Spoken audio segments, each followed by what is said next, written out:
الحمدللہ والصلاة والسلام علی رسولہ الکریم اما بعد فاعوذ باللہ من الشیطان الرجیم بسم اللہ الرحمن الرحیم۔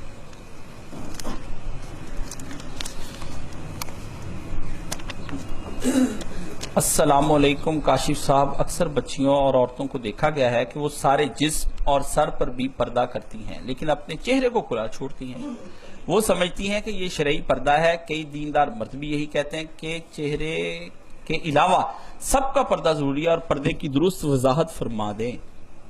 میرے عزیز گرامی، پورا بدن ڈھکا ہو نہ ہو، چہرے کا ڈھکا ہونا بہت ضروری ہے۔ چہرہ آپ کے وجود کی کتاب کا عنوان ہے۔ کتاب بغیر عنوان کے ہو تو کوئی اس کو نظر سے نہیں دیکھتا، اس لیے کتاب کے اصل عنوان کو جب باہر جتنا دلچسپ عنوان ہوگا اتنی جلدی کتاب کی طرف ہاتھ بڑھتا چلا جائے گا، اتنی جلدی۔ پودے دور سے بڑے خوبصورت نظر آتے ہیں، ٹھیک ہے، کوئی ان کی خوشبو قریب جا کر نہیں سونگتا، پہلے وہ دیکھ کر آتا ہے پھر توڑتا ہے پھر سونگنے کی کوشش کرتا ہے، تو خوشبو بعض اوقات نہیں آتی، بہت چہرہ اچھا ہوتا ہے۔ جب تک عورت کا چہرہ نہ ڈھکا ہوا ہو اس پردے کا کوئی فائدہ نہیں ہے، اور جن علماء نے اس بارے میں چاہے وہ کسی فرقے سے ہوں دلائل دیے ہیں، وہ سب دلائل کمزور ہیں یا پھر ان دلائل کے اندر ان کو اشتباہ ہو چکا ہے، وہ بات کلیئر نہیں ہو سکی ان کے اوپر۔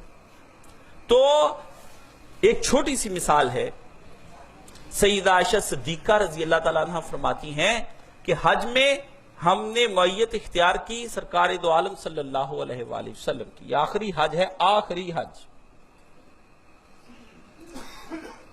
تو انہوں نے کہا کہ جب لوگ ہمارے پاس آتے تھے اجنبی تو ہم اپنے چہرے کے پردے لٹکا لیا کرتی تھیں۔ یہ نبی کی زوج ہے، ام المومنین، حضرت جبریل نے ان کو پیغام سلام کا دیا ہے، حضرت خدیجہ کو سلام آیا ہے اللہ کی طرف سے، حضرت جبریل نے اپنی طرف سے ام المومنین کو پیغام دیا ہے۔ تو پیارے پیغمبر صلی اللہ علیہ وآلہ وسلم کی یہ زوجہ ہیں جو گھر کے اندر دین سیکھتی تھی، اور عورتوں کے ہر قسم کے مسائل انہی کے پاس تھے، حتیٰ کہ نجی زندگی کے مسائل کے لیے بھی صحابہ کو انہی کی طرف رجوع کرنا پڑتا تھا، اور بہت بڑی کلاس ہوتی تھی ان کے اور صحابہ کے درمیان پردہ ہوتا تھا۔ ان کے ساتھ نکاح حرام ہے، ان کے اور صحابہ کے درمیان میں کیا ہوتا تھا؟ پردہ ہوتا تھا۔ نبی کی زوج کے ساتھ، ماں کے ساتھ کوئی نکاح کا سوچ بھی نہیں سکتا، لیکن وہاں بھی پردہ ہے۔ تو یہ آخری دنوں کا حج ہے، پردے کے احکام چاہے کچھ رہے ہوں، جیسے شراب کے بدلتے رہے، کسی زمانے میں یہ کہا جاتا ہو یہ ڈھانپ لو، یہ کر لو، لیکن جب آخری وقت تھا حج کا اور اس کے بعد 3 یا 4 ماہ کے بعد پیغمبر صلی اللہ علیہ وآلہ وسلم کی ڈیتھ ہو گئی، آپ علیہ السلام اپنے رفیق اعلیٰ سے جا ملے، تو اس میں یہ بتا رہی ہیں حج پہ کہ ہمارا یہ حج۔ اچھا، اسی حج کی ایک روایت حضرت فضل بن عباس کی ہے۔ یہ لوگ پوچھتے ہیں کہ فضل بن عباس کہتے ہیں میں رسول پاک کے پیچھے بیٹھا تھا، تو آپ اونٹنی پر آپ علیہ السلام بھی بیٹھے تھے، تو میں ایک عورت کو گھورنے لگا، نوجوانوں کی نگاہیں بہک جاتی، تو حضور نے مجھے 2 دفعہ روکا، پھر تیسری دفعہ آپ علیہ السلام نے دیکھا تو پھر حضور نے میرا منہ پکڑ کے موڑ دیا کہ کیا کر رہے ہو؟ تو یہ کہتے ہیں وہ چونکہ عورت تھی، اس کا چہرہ کا پردہ جو ہے وہ نہیں ہوگا، اس لیے ہوگا، پھر ہوگا سب نکال لیتے ہیں، نہیں تو وہاں کچھ لکھا ہوا۔ ہم نے کہا یہ کب لازم ہے کہ مرد جو ہوتا ہے وہ عورت کے چہرے کو ہی گھورتا ہے؟ جب وہ نگاہیں یا ہاتھ یا کوئی اس طرح کی جب دماغ میں نوجوانوں کے بات چلتی تو پھر وہ مسلسل متوجہ رہتے ہیں اس عورت کے وجود کی طرف۔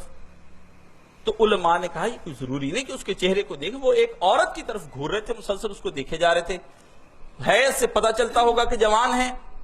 تو یہ ساری چیزیں جو ہیں پیارے پیغمبر صلی اللہ علیہ وسلم نے وہاں پر یہ بتائیں، اس سے تو زیادہ پتہ چلا ہے کہ عورت کی طرف نگاہ نہیں اٹھانی چاہیے، آپ تو دیکھتے ہی اسی کی طرف ہیں۔